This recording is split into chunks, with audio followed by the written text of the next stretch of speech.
I'm Ted Broderick. I'm from Amherst, New Hampshire. I'm 21 years old, a junior, and a finance major at the Whittemore School of Business.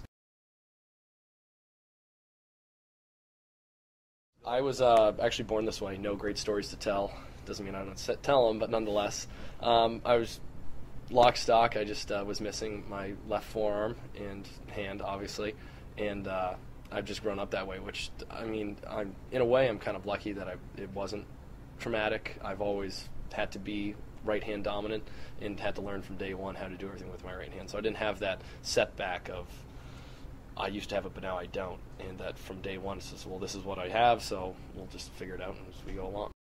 My parents are both from New England. Both grew up in the Boston area, and they're both really avid outdoorsmen.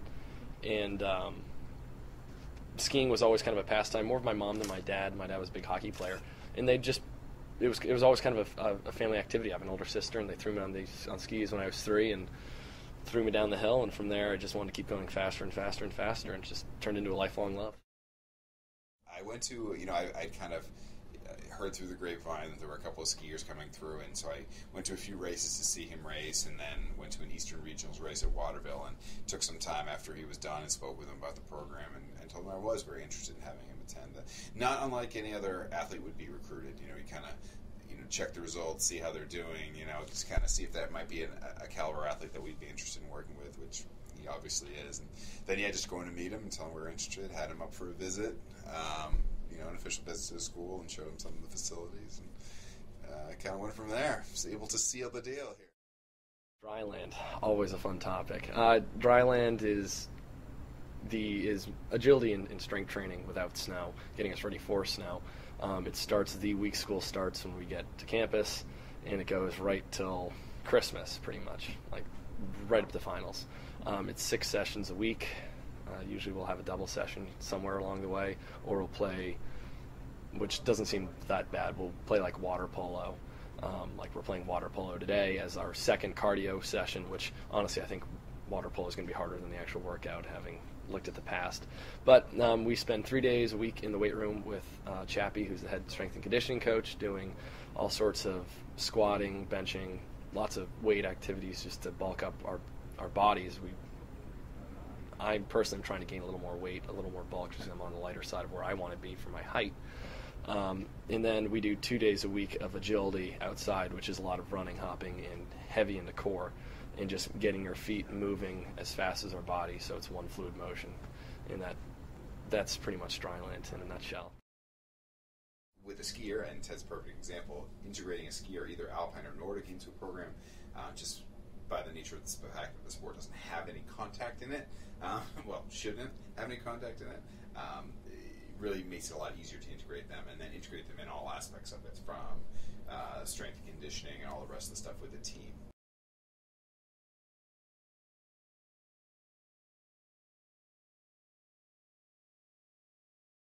After that, I was kind of upset. I mean, it's like anyone, you work hard for a couple of years and it blows up in your face in the final hour, you kind of get a bitter taste in your mouth.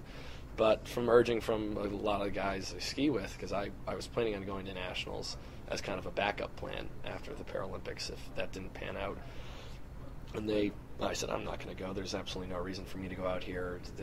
They're not taking me seriously, and you know what? I don't want to do this. And they said, you're an idiot not to go, because supposedly you are good enough. We're all seeing it. You are good enough, and you're the only doubting one that out of all of us that doesn't think you're capable. So if you're smart, you're going to go fly out there and you're going to go kick some butt and go see what happens.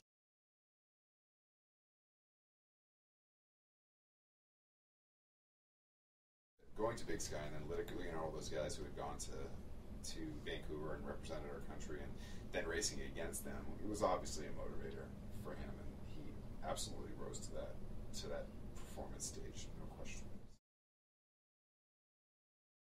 This year's kind of a funny year. I'm actually studying abroad in London next semester and plan on doing a few European races. So the Europeans, if you look at the Paralympics that occurred last year in Vancouver, the Europeans cleaned up completely. So I'm curious, as I didn't get to go, to see how I stand up against the European circuits. So I plan on hitting up a few races while I'm over there, just because, number one, I'm in Europe and it seems silly not to go skiing while I'm there, and if I'm going to ski, I might as well race.